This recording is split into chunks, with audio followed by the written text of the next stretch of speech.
حذیفہ صاحب سر یہ فرمائیے، پاکستان تحریک انصاف کے جو اہم لوگ ہیں اس وقت وہ پارلیمنٹ کے احاطے کے اندر موجود ہیں، دروازے پہ تالے ڈال دیے گئے ہیں، کل تو کوریج وغیرہ بھی ہو رہی تھی، صحافیوں کو بھی روک دیا گیا ہے، کھانا دینے کی کوشش کی جا رہی ہے، ناشتے پہنچانے کی کوشش کی جا رہی ہے، وہ بھی نہیں کرنے دیا جا رہا ہے، پولیس کی جانب سے صحافیوں کو روکا جا رہا ہے، پھر جو کے پی ہاؤس کے باہر ہم دیکھ رہے ہیں وہاں پر قناطیں لگا کر اسے بند کر دیا ہے تاکہ وہ بھی نہ دیکھا جا سکے۔ سر یہ کون سا طریقہ کار ہے، اور مستقبل میں اس ساری سچویشن کو یہ جو 2-2.5 دن میں ڈیولپ ہوئی ہے اسے کیسے جسٹیفائی کریں گے؟ جی بہت شکریہ کریم ناز صاحبہ، میں چاہوں گا کہ آپ مجھے اگر 2 منٹ کی پیشنٹ آڈینس دیں تو میں ساری چیز آپ کے سامنے رکھ سکوں۔ پہلی بات تو یہ ہے کہ آپ کا یہ پیٹنٹ جملہ ہو گیا ہے ویسے ہر پروگرام کا، اس لیے ہو گیا کہ آپ مجھے پیشنٹ آڈینس دیتی ہی نہیں ہیں، بیچ میں کراس کوسچن جو مار دیتی ہیں۔ چلیں ساڈی بہن بڑی تگڑی ہے اور سانو بولن ہی نہیں دیتی تھے، پھر انہوں یہ ریکویسٹ کر دیتے، پھر آپ کو چلیں آپ بولیں، میں سنتی ہوں، پورے 2 منٹ ٹائمر لگا دیا آپ کا، چلیں شروع۔ پہلی بات تو یہ ہے کہ کریم ناز صاحبہ آج تک کبھی ایسا نہیں ہوا کہ کے پی کے ہاؤس میں رہنے والے ایم پی ایز یا وزیر اعلیٰ کے ساتھ آنے والے پرائیویٹ مہمان کے پی کے ہاؤس سے باہر نکلیں اور دروازے کے اوپر ہی جو ہے وہ دھرنا دے کر بیٹھ جائیں، جس کے بعد منسٹر انکلیو، سپریم کورٹ کے ججز کو جانے والے رستے ان کی جو کالونی کو، اس کے علاوہ بلوچستان ہاؤس آج دوسرا دن ہے وہ بند رہے۔ یعنی تحریک انصاف ہر ایونٹ کو، جو ابھی میرے بھائی شفیع جان صاحب کہہ رہے تھے ہم اسے سیاسی پوائنٹ سکورنگ نہیں کرنا چاہتے بھی، اور سیاسی پوائنٹ سکورنگ کیا ہوتی ہے؟ آپ نے خود اپنی کوئی 10 شاہراہیں گنوائیں اپنے صوبے میں، جس عوام نے آپ کو مینڈیٹ دی ہے کہ آپ نے ہمارے لیے سہولت رکھنی ہے، وہاں آپ نے 50-100 بندے بٹھا کر بند کر دیے۔ اگر آپ نے جمع غفیر نکالنا تھا تو لاہور میں نکالتے، میں بھی لاہور میں بیٹھا ہوں، لبرٹی میں نکالتے۔ وہ جا رہے تھے پارلیمنٹ ہاؤس، 2 منٹ نہیں ہوئے میرے، پارلیمنٹ ہاؤس کو آپ نے بند کیا، اس لیے وہ وہاں پر بیٹھے نا۔ میرا بھی 1 منٹ ہوا ہے۔ اب پارلیمنٹ کی سن لیں، میں کریکشن تو کروں گی نا سر، نہیں میں اس کی جواب دے رہا ہوں آپ کو۔ اب پارلیمنٹ کے باہر اگر 70 کے قریب ایم این ایز یا 90 کے قریب ان کے کے پی کے ایم پی ایز آتے، کسی کو کوئی اعتراض نہ ہوتا، لیکن چونکہ آپ کا ماضی گواہ ہے کہ آپ نے جب بھی ریڈ زون میں آپ آئے کوئی نہ کوئی نیا کارنامہ سر انجام دے کر گئے۔ ظاہر حکومت اس لیے پریکاشنری میئرز لگاتی ہے، ورنہ یہ 10,000 بندہ بھی لے آئیں اور پرامن احتجاج کرنا ہمیں کوئی اعتراض نہیں ہے۔ کوئی حکومت یہ چاہے گی کہ 100-150 کے قریب M N A M P S کو ہم ہاسٹائل کر دیں یا کارڈن آف کر دیں؟ بیسیکلی آپ جب پی ٹی وی پہ حملے کرتی ہیں، جب آپ سپریم کورٹ پہ شلواریں لٹکاتی ہیں، جب آپ میجرز لینے کے لیے سر اراکین پارلیمنٹ کو 2 دن سے محصور کیا ہوا ہے، کوئی محصور نہیں ناشتہ کیا نہیں جانے دے رہے، کھانا نہیں جانے دے رہے، کوریج نہیں ہونے دے رہے، یہ کون سے سیکورٹی تھریٹ ہے جو آپ نے روکا ہوا ہے سر؟ کوئی سیکورٹی تھریٹ کی بات ذرا سن لیں۔ میں ایک منسٹر ہوں، میری گاڑی کو بھی سٹیکر ایشو کیا گیا اسلام آباد خوش دھماکے کے بعد کہ ریڈ زون کے اندر جتنی بھی گاڑیاں آئیں ساری ان کی سیکورٹی جو ہے وہ سکریننگ ہو چکی ہو۔ دوسری بات یہ ہے کہ جو یہ بات بار بار کر رہے ہیں کہ یہ ایم این ایز اگر احتجاج کر رہے ہوتے، میں کوئی اس پہ سروکار نہیں تھا، نہ ہم اس میں رکاوٹ بنتے۔ ان کا ارادہ یہ تھا کہ یہ 400-500 کا جتھا اندر لے آئیں گے انہی ایم این ایز کے نام پر، اور پھر ایک نیا اسلام آباد کا لا اینڈ آرڈر کو کوسچن کریں گے۔ ہم وار اگینسٹ ٹیررزم سے لڑ رہے ہیں، اسلام آباد میں خود کچھ دھماکہ ہو چکا ہے، اس کے بعد آپ ہر ایونٹ کو، نہیں آپ کے پاس انٹیلیجنس رپورٹ ہے جس کی بنیاد پر آپ یہ بات کر رہے ہیں؟ نہیں ہمارے پاس ظاہر ہے نہیں، ہم انٹیلیجنس رپورٹ کو تو ایک طرف رکھ دیں، اسلام آباد میں جو ریسنٹ خود کچھ دھماکہ ہوا ہے اس سے پہلے ہوا، ہم نے ویسے اسلام آباد کی سیکورٹی کو مینٹین کرنا ہے، پورے ملک کی سیکورٹی کو مینٹین کرنا ہے، پریکاشنری میئر کے طور پر ہم نے آپ میرے سوال سے ادھر ادھر چلے گئے ہیں حذیفہ صاحب۔ نہیں آپ کس سوال سے کہہ رہی ہیں؟ میں سمپل آپ سے کہہ رہی ہوں کہ جو آپ لوگوں نے کیا، جو آپ نے میجرز لیے، وہ انٹیلیجنس رپورٹ کی بنیاد پر کیا ہے آپ نے؟ نہیں جو 500 بندہ آئے گا اور آ کے پھر اسلام آباد میں کیا کرے گا؟ ان کی جو، ہاں وہ سن لیں، بالکل ہمارے پاس یہ اطلاعات موجود تھیں کہ انہوں نے کیا کرنا تھا، انہوں نے 400-500 بندہ ریڈ زون میں گھسا کر اور پھر ہاسٹائل کر لینا تھا، وہی احتجاج اور وہی ساری چیزیں اسی طریقے سے پارلیمنٹ کی بلڈنگ پہ شلواریں لٹکانا۔ پہلے سے کر لیا، آپ نے پہلے سے کر لیا شفیع صاحب، ہم نے تحفظ دیا، ہمارا کام ہے بینگ گورنمنٹ پروٹیکشن کو یقینی بنانا، ریڈ زون کی پروٹیکشن کو یقینی بنانا۔ لیے ناشتے اور کھانے بند نہیں کیے جاتے حذیفہ صاحب، بند کیا ہوا ہے، اندر کھانے نہیں جانے دے رہے سر، پارلیمنٹیرینز ہیں سر، کچھ تو لحاظ کریں حذیفہ صاحب۔ اجازت ہے، آخری بات 10 سیکنڈ صرف، اگر ایک صوبے کا وزیر اعلیٰ منسٹر انکلیو کی انٹری بین کروا دے وہ ٹھیک ہے، اگر ہم نے سیکیورٹی کی اجازت دیجئے۔ شفیع صاحب مجھے یہ بتائیے یہ کب تک رہے گا سلسلہ سر؟ اب کیا آپ لوگ اسی طرح سے احتجاج کریں گے، دھرنا دیے بیٹھے رہیں گے؟ اور دوسرا یہ کہ کیا جو اراکین پارلیمنٹ ہے ان کے پاس کچھ فیسلٹیز کھانا وغیرہ پہنچا ہے؟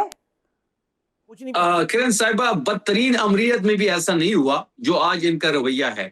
ایم این ایز سینیٹرز اپنے ہاؤسز میں محصور ہیں، پارلیمنٹ لاجز کا گیٹ بند کر دیا گیا ہے۔ پارلیمنٹ لاجز کے گیٹ بند کرنے کی کون سی سینس ہے؟ پھر خیبر پختونخوا ہاؤس سے جو ہمارے ایم پی ایس تھے ان کو وہاں پہ روکنا، ان کی پولیس نے میرے گریبان پہ ہاتھ ڈالا، میرے کپڑے پاڑے، مجھے پریزن وین میں لے کے گئے. یہ بدترین امریت میں بھی ایسے نہیں ہوا. جہاں تک ہمارے ایم این ایز اور ایم پی ایز کی بات ہے, بالکل ان کو کھانا نہیں مل رہا اس وقت, کوئی فیسلٹی وہاں پہ نہیں ہے. خیبر پختونخوا ہاؤس کے بیک گیٹ کو انہوں نے تالے لگا دیے ہیں.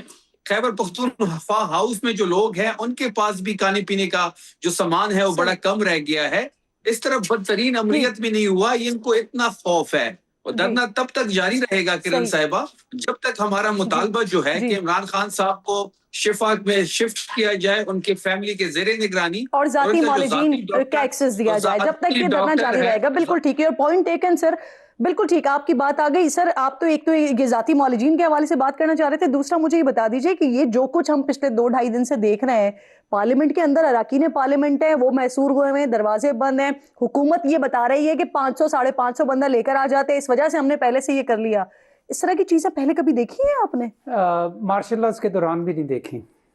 سادہ اس کا جواب یہ ہے کہ اس طرح کی ارریشنل اور اتنی سخت قسم کی جو اقدامات ہیں یہ تو ہم نے مارشل لا کے دوران بھی نہیں دیکھے. اور آج آپ کے جو جرنلسٹ تھے ہماری پریس کانفرنس میں وہ سارے اس کی شکایت کر رہے تھے کہ ان کو بھی وہاں پہ نہیں جانے دیا جا رہا. اور پھر یہ کہ جن کو محصور کیا ہوا ہے پارلیمنٹیرینز کو, ان کے اندر ان کے اپنے پارلیمنٹیرینز بھی ہیں, ان کو بھی باہر جانے نہیں دے رہے. اس میں میں ذاتی طور پہ جانتا ہوں کچھ لوگ ڈائبیٹک بھی ہیں, ان کو کھانا, میں آئی وٹنس ہوں اس صبح کہ کھانا مصطفیٰ نواز کوکر صاحب لے کر آئے تھے, اس کو پانی اور مزید اس طرح کی خورد و نوش کی چیزیں اس کو اندر نہیں جانے دیا نا. اب یہ اس کو کہہ رہی ہیں یہ نیٹی گریٹی ہے. یہ کیا نیٹی گریٹی ہے بھائی؟ کھانا کیوں نہیں لے کے اندر جانے دے رہے آپ؟ اور اس کا آپ کے پاس جواب کیا ہے کہ وہ کہاں سے کھائیں گے؟ پارلیمنٹری کینٹین کھلی ہوئی ہے, پارلیمنٹ میں 4 کینٹینیں ہیں. جتنا بھی کنڈیم کیا جائے نا, کہہ رہے ہیں کینٹین کھلی ہوئی ہے پارلیمنٹ لاجز کی 4 کینٹینیں ہیں, 4. کبھی گئے ہیں ڈاکٹر صاحب سے پوچھ لیں, کوئی بند نہیں ہے. دوسری بات یہ ہے اوپن ہے پارلیمنٹ لاجز کی کینٹین. دوسری بات ہی چلیں لیٹ ہم کمپلیٹ سر. دوسری بات یہ ہے کہ یہ جو ذاتی معالجین کی بات ہے, یہ جو پرائم منسٹر کے اسپوکس پرسن ہیں, مطلب انہوں نے انتہائی سطحی قسم کا آرگومنٹ یہ دیا ہے کہ جی ڈاکٹر عدنان تو ان کے بڑے کانفیڈنٹ تھے, لیکن جو فیصل سلطان ہیں یا عاصم یوسف ہیں وہ ساتھ نہیں جا سکتے. دیکھیں یہ چھوٹی چھوٹی چیزیں ہیں, یہ کانفیڈنس بلڈنگ میئرز ہیں, اگر وہ ساتھ چلے جائیں گے تو کون سی کیا بتا ماضی کی بہت ساری چیزیں ہیں جو آج پاکستان تحریک انصاف کو ہانٹ کرتی ہیں, تو یہ وہ ساری چیزیں ہیں کہ مستقبل میں جا کے پی ایم ایل این کو اور جو موجودہ حکومت کا سیٹ اپ ہے ان کو ہانٹ کریں گی, اور بالکل لحاظ کرنا چاہیے. بہت شکریہ سر. میرا اور فیصل سلطان جو ہیں بالکل پولیٹیشین نہیں ہے, وہ ٹیکنوکریٹ آدمی ہے میرے ذاتی طور پہ. وہ سب بالکل وہ سب کو بہت اچھے سے بہت شکریہ آپ کا. ظفر صاحب ساتھ موجود تھے, شفیع جان صاحب ساتھ موجود ہیں, ایمانہ, آپ تینوں معزز مہمانوں کی شکر گزار ہوں. ایک چھوٹا سا بریک لیجئے ناظرین, بریک کے بعد واپس آتے ہیں. تو کل شری لنکا میں بہت اہم میچ ہونے جا رہا ہے پاکستان اور انڈیا کا, بات کرتے ہیں اس پر.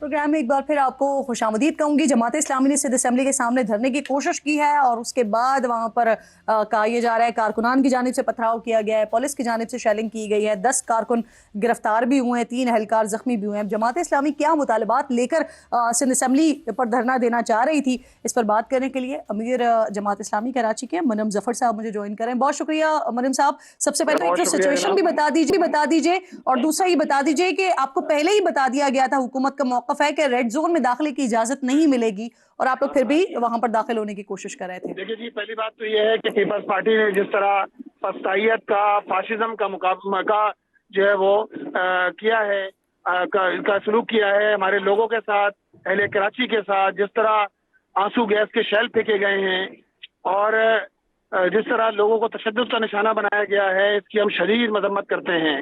ہم پرامن لوگ ہیں, جمہوری لوگ ہیں, آئین پر جو ہے وہ یقین رکھتے ہیں اور آئین کی پاسداری کرتے ہیں.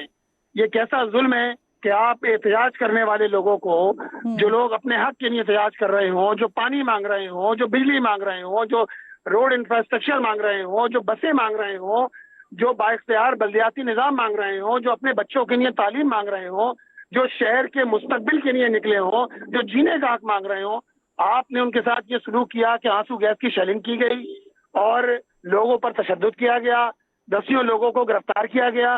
تو پیپلز پارٹی تو جمہوریت کی بات کرتی ہے, جمہوریت سے ان کا دور کا تعلق بھی نہیں ہے, اور جو ظلم انہوں نے کیا ہے اہل کراچی یہ بھولیں گے نہیں. ہم نے منم صاحب حکومت یہ دعویٰ کر رہی ہے کہ آپ لوگوں سے 4 بجے سے مذاکرات کی کوششیں کی جا رہی تھی, تو کیا انہوں نے آپ کو متبادل جگہ دھرنے کی آفر وغیرہ کوئی کی تھی, یا کراچی کے مسائل کے حل کے لیے مذاکرات کی کوئی دعوت وغیرہ دی تھی آپ کو؟ جگہ کی آفر کس نے کی؟ یہی تو میں آپ سے پوچھ رہی ہوں نا کہ حکومت یہ دعویٰ کر رہی ہے. اس وقت تو صورتحال یہ ہے کہ سندھ حکومت نے وڈیرا شاہی نظام کے تحت پورے شہر کراچی کو ریڈ زون بنا دیا ہے. یہ ریڈ لائن ریڈ زون سے کم نہیں ہے. سر حکومت کا یہ دعویٰ ہے نا, وہ کہہ رہے ہیں کہ مذاکرات کے لیے کوششیں وغیرہ ہوئی تھی, تو میں یہی آپ سے پوچھ رہی ہوں کہ آپ کو کوئی لاٹھی چارج بھی کریں اور دوسری طرف آپ مذاکرات کی بات کریں. کس سے مذاکرات کی بات کی اور کب کی مذاکرات کی بات؟ یہی تو میں آپ سے پوچھ رہی ہوں. جب آپ لوگوں کو گرفتار کر رہے تھے تو ایسا تو نہیں چلے گا نا کہ ایک طرف آپ مذاکرات کا جھانسا دے رہے ہوں اور دوسری طرف آپ لوگوں کو بات ہوئی تھی مذاکرات کے حوالے سے؟ دیکھیں جی, مجھ سے بات نہیں کی. اگر ہمارے کچھ لوگوں سے بات کی ہو تو الگ بات ہے. مجھ سے کسی نے بات نہیں کری تھی, بس پارٹی کے کسی رہنما نے بات نہیں کری. جی, اور اب کیا آپ کے کارکنان ابھی بھی گرفتار ہیں سر, اور اب کیا دھرنے کا ارادہ مؤخر ہو گیا ہے یا لائے عمل کیا ہے آپ کا؟ آئندہ کے لائے عمل کا اعلان کر دیا ہے. کل شہر کراچی میں 10 مرکزی شاہراہوں پر انشاءاللہ تعالی ہم دھرنا دیں گے. صحیح. اور سر یہ کراچی کے حقوق کے لیے جس کے لیے آپ لوگ دھرنا دے رہے ہیں, اس کے مطالبات آپ کی کیا ہیں منم صاحب, اگر کچھ اس کے نکات بتا دیں تو؟ ہمارا مطالبہ یہ ہے کہ میگا سٹی گورنمنٹ کا قیام عمل میں لایا جائے. یہ دھندا نہیں چلے گا کہ آپ کی کرپشن, نااہلی, بدنظامی کی سزا پورا شہر اور شہر کے عوام بھگت رہے ہیں. آپ کی نااہلی کی سزا جو صورتحال ہے, ہمارا مطالبہ یہ ہے کہ ٹاؤن اور یوسیز کو آپ فنڈ دیتے نہیں ہیں, فنڈ دیے جائیں. ہمارا مطالبہ یہ ہے کہ کراچی کے وسائل پر پہلا حق کراچی کا ہے. کراچی شہر 3.5 کروڑ آبادی کا شہر ہے. اس کے ساتھ آپ نہ اس کو فنڈ دے رہے ہیں, آپ نہ بجلی دے رہے ہیں. 50% علاقہ, شہر کا علاقہ پانی سے محروم ہے, بجلی سے محروم ہے. اس موسم میں بھی 12 گھنٹے 15 گھنٹے لائٹ جا رہی ہے. سڑکیں موجود نہیں ہیں. 3.5 کروڑ آبادی کے لیے 400 بسیں ہیں. تو اس سے بڑا ظلم اور کیا ہوگا جو یہ وڈیرا شاہی مائنڈ سیٹ کے تحت کر رہے ہیں. یہ لوگوں کو غلام بنانا جانتے ہیں. یہ لوگوں کا مسئلہ حل کرنے کے لیے کراچی کے حقوق کے لیے آپ کہہ رہے ہیں کہ آج کی جو ایپیسوڈ ہے اس کے بعد اب کل مزید جو ہے وہ 10 کراچی کے مقامات پر آپ لوگ دھرنا دینے جا رہے ہیں. بہت شکریہ منم صاحب.